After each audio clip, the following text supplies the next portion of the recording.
Hi hello guys, கல்கி படம் வந்து ரிலீஸ் ஆயிருக்குது. ஸோ அந்த படம் எப்படி இருந்துச்சு அப்படின்றது தான் இந்த வீடியோவில் வந்து பார்க்க போகிறோம். ஸோ ட்ரெய்லரே நான் முன்னாடி தான் பார்த்தேன். ஸோ ஃப்ரெண்ட்ஸ் எல்லாம் கூப்பிட்டப்போ அவங்க வரல, ட்ரெய்லர் பார்க்குறப்ப வந்து பொம்மை படம் மாதிரி இருக்குது அப்படின்ட்டு வரல அப்படின்னு சொல்லிட்டாங்க. ஸோ நான் மட்டும் தனியாக போய் நேற்று பார்த்துட்டு வந்தேன். ஸோ எனக்கு வந்து இந்த படம் வந்து அந்த அந்த படத்துடைய இது என்னன்னா, மகாபாரதம் இருக்கு இல்லையா, அதில் உள்ள ஒரு முக்கியமான சில கேரக்டர்ஸ்லாம் வந்து இந்த ஃபியூச்சரில் இந்த உலகத்தில் வந்து அப்போ இருக்கிற ஒரு பிரச்சனையை எப்படி ஹேண்டில் பண்ணுறாங்க அப்படின்றது ஒரு கதை இந்த படத்தினுடைய இது. அதை வந்து எவ்வளவுக்கு வந்து ஒரு அட்வான்ஸாக எடுக்க முடியுமோ அந்த அளவுக்கு எடுத்துருக்குறாங்க. எனக்கு வந்து படம் வந்து நிறைய பிடிக்கவும் செஞ்சிருந்துச்சு. சில இடத்துல வந்து என்னடா இப்படிலாம் கொஞ்சம் கனெக்ட் ஆகாமலும் இருந்துச்சு இந்த படத்தில். ஸோ அது என்னென்ன அப்படின்ட்டு நான் சொல்லிடுறேன். ஃபஸ்ட்டு வந்து பார்த்தீங்கன்னா, இந்த படத்தில் இருக்கிற அந்த உலகத்தில் ரெண்டு இதை காட்டுறாங்க, ரெண்டு இடத்த காட்டுறாங்க. அதாவது ஒரு இடம் வந்து ஒரு சொர்க்க மாதிரி இருக்கக்கூடிய ஒரு இடம். அங்கே வந்து ஒரு அவ்வளோ ஈஸியாக யாரும் உள்ளே போயிட முடியாது. இருக்கிற எல்லா மக்களுமே அந்த உலகத்துக்குள்ளே போய் வாழணும் அப்படின்றதான் ஒரு கனவோடு இருக்கிறாங்க. காம்ப்ளெக்ஸ் அப்படின்றாங்க, நிறைய ஒரு பேர்லாம் சொன்னாங்க, மறந்து போச்சு. ஸோ அந்த மாதிரி ஒரு பேர் வைக்கிறாங்க. அப்புறம் நார்மலாக இருக்கிற ஒரு உலகம், அந்த உலகம் ரொம்ப வந்து வறுமையில், ஒரு மழை தண்ணி இல்லாமல், ஒரு குடிக்கிறதுக்கு சாப்பிட்றதுக்கு எல்லாத்துக்குமே ரொம்ப கஷ்டப்பட்டு வறுமையில் வாழ்றதுக்கூடிய ஒரு மக்கள், அவங்க எல்லாருமே வந்து அந்த உலகத்துக்கு போகணும் அப்படின்ட்டு ஆசைப்படுறாங்க. இதுக்குள்ளே நடக்கிற ஒரு கதை தான் இந்த படம். ஸோ மகாபாரதம் வந்து அந்த அளவுக்கு நிறைய பேருக்கு தெரியாது. அது தெரியல அப்படின்னா அந்த கதையோட வந்து உங்களுக்கு கனெக்ட் ஆகுறது வந்து கொஞ்சம் கஷ்டமாக இருக்கும். என்னடா ஒன்றுமே புரியல, என்னென்னமோ சொல்கிறாங்க அப்படின்னு இருக்கும். ஏன்னா ஃபஸ்ட்டே வந்து அந்த மகாபாரதத்தில் நடந்த ஒரு சீனை காமிச்சிட்டு அதுக்கப்புறம் தான் அந்த படத்துக்குள்ளே வருவாங்க. ஸோ அதனால வந்து மகாபாரதம் அந்த தெரியலன்னா அந்த கதையோட கொஞ்சம் கனெக்ட் ஆகிறது கஷ்டம். ஏன்னா எனக்கே வந்து மகாபாரதம் வந்து அந்த அளவுக்கு தெரியாது. எனக்கே கொஞ்சம் புரியல. நான் கடைசி படம் ஃபுல்லாக பார்த்த பிறகு தான் ஓரளவுக்கு படமே எனக்கு ஃபுல்லாக புரிஞ்சுது. ஸோ அதனால உங்களுக்கும் புரியறதுக்கு கொஞ்சம் வந்து கஷ்டமாக தான் இருக்கும். எனக்கு ரொம்ப பிடிச்சது அப்படின்னா, இந்த படம் வந்து அந்த சிஜி ஒர்க்ஸு, அதுக்கப்புறம் வந்து ப்ராப்பராக அந்த படத்தை வந்து பேக்கேஜ் பண்ண விதம் வந்து சூப்பராக இருந்துச்சு. ஏன்னா அவ்வளோ அந்த சிஜிலாம் பார்க்குறப்ப 3Dயில் பார்க்குறப்ப ரொம்ப சூப்பராக இருந்துச்சு. அது வந்து அவ்வளோ ரியாலிட்டியாக அந்த சிஜியில் வந்து இப்போ எந்த பிசுறுமே இல்லாமல் ஒரு உலகத்தரம் வாய்ந்த ஒரு சிஜி ஒர்க் அப்படின்னு தான் சொல்லணும். ஏன்னா அந்த அளவுக்கு சூப்பராக ஒர்க் பண்ணியிருந்தாங்க. அதில் என்ன பிரச்சனைனா, இப்போ அந்த சிஜி அந்த வறுமையில் இருக்கிற உலகத்தை காட்டுறாங்க தெரியுமா, அந்த உலகம் வந்து ஒரு ஹாலிவுட் படத்துலேருந்து நிறையா ஹாலிவுட் படத்துலேருந்து இன்ஸ்பயர் ஆகி தான் அந்த படத்தை பண்ணியிருக்கிறாங்க அப்படின்னு அந்த வேர்ல்டை பார்த்தாலே தெரியும். ஏன்னா அந்த டியூன், அதுக்கப்புறம் வந்து அவதார், அதுக்கப்புறம் வந்து அவெஞ்சர்ஸ், ஸோ இந்த மாதிரி நிறைய படங்கள் இருக்கு இல்லையா. ஸோ அந்த படத்தினுடைய தாக்கத்தில் தான் அந்த டேரக்டர் இந்த வேர்ல்டையே கிரியேட் பண்ணியிருக்கிறாரு அப்படின்னு நினைக்கிறேன். ஏன்னா அந்த இதோடைய ரெஃபரன்ஸ் வந்து இந்த படத்தில் நிறையா இருக்கும். எந்த சீனை பார்த்தாலும் இந்த இது வந்து எதுலேயோ ஒரு ஹாலிவுட் படத்தில் பார்த்த மாதிரி உங்களுக்கு தோணும்.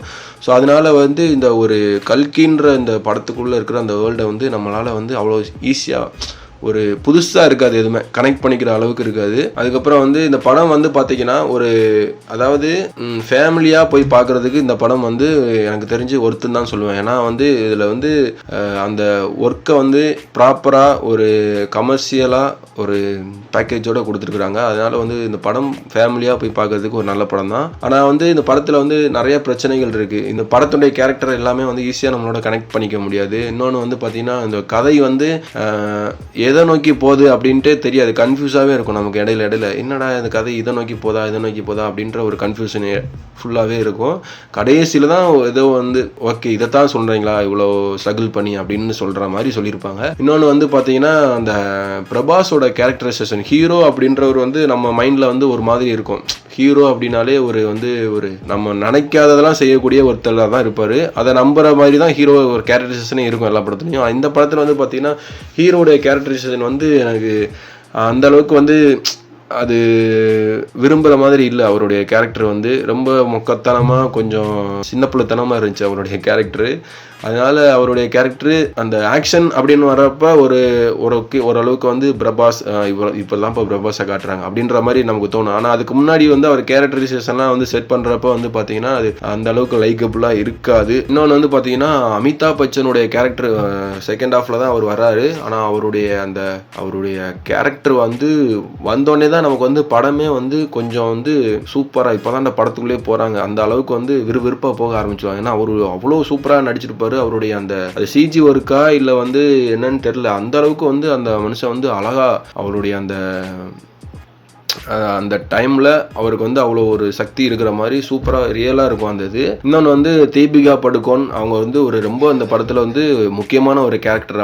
அவங்க தான் அவங்கள வச்சு தான் அந்த படத்துடைய கதையே வந்து நகரும் அப்படின்ற மாதிரி காமிச்சிருப்பாங்க. அவங்களுடைய ஆக்டிங்குமே வந்து பார்த்தீங்கன்னா ரொம்ப சைலண்ட்டாக ரொம்ப சூப்பராக இருந்துச்சு. அதுக்கப்புறம் வந்து பார்த்தீங்கன்னா இன்னும் நிறையா புதுசு ஆர்டிஸ்ட்லாம் திடீர்னு என்னடா இவரெலாம் நடிச்சிருக்கிறாரா அப்படின்னு தோன்ற அளவுக்கு வந்து புது ஆர்டிஸ்ட்லாம் வருவாங்க, பெரிய ஆர்டிஸ்ட்டு. ஸோ அவங்களெல்லாம் நீங்கள் தேட்டரில் போய் பார்த்தீங்கன்னா அந்த சர்ப்ரைஸ் வந்து உங்களுக்கு இருக்கும். அதுக்கப்புறம் வந்து இந்த படம் வந்து அதான் இந்த படத்தில் வந்து விஷுவலாக பார்க்குறப்போ வந்து எல்லாமே சூப்பராக இருக்கும் நமக்கு, அந்த அவங்களுடைய மேக்கிங் ஸ்டைல் எல்லாமே. இன்னொன்று அந்த ஸ்டோரி தான் வந்து பார்த்தீங்கன்னா நமக்கு வந்து அந்த அளவுக்கு ஒரு கோர்வையாக இல்லாத மாதிரி தோணும். இப்போ வந்து பாகுபலி அப்படின்னா வந்து நமக்கு வந்து ஒரு ஸ்டோரிக்குள்ளே இழுத்துட்டு போய் அதை அப்படியே கொண்டு போவாங்க இல்லையா, அந்த மாதிரி இதில் வந்து இல்லாமல் கொஞ்சம் வந்து எசக்க பொசக்காக இருந்தது அப்படின்னு தான் சொல்லணும். ஏன்னா அது அந்த ஃபீல் வந்து கொடுக்கல நமக்கு படம் பார்த்து முடிகிறப்ப.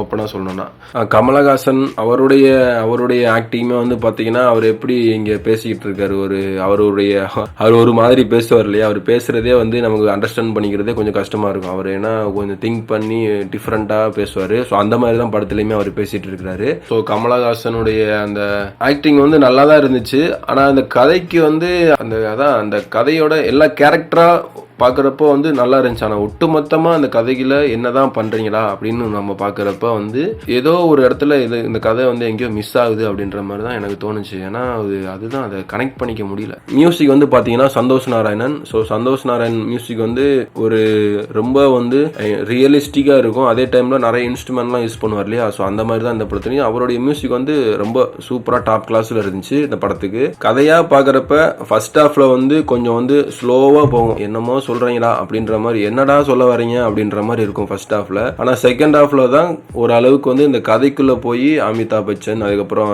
தீபிகா படுகோன் அவங்களுடைய கேரக்டர், மெயின் கேரக்டர், அதுக்கப்புறம் வந்து பார்த்தீங்கன்னா கமலஹாசன்.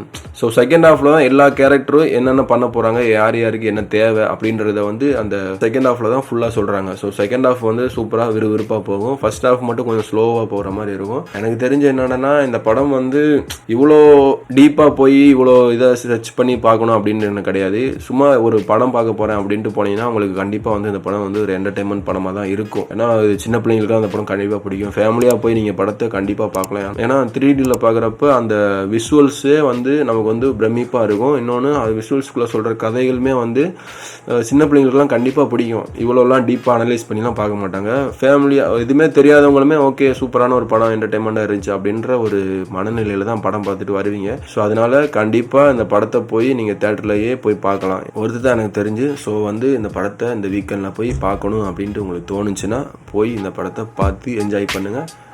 பாய்.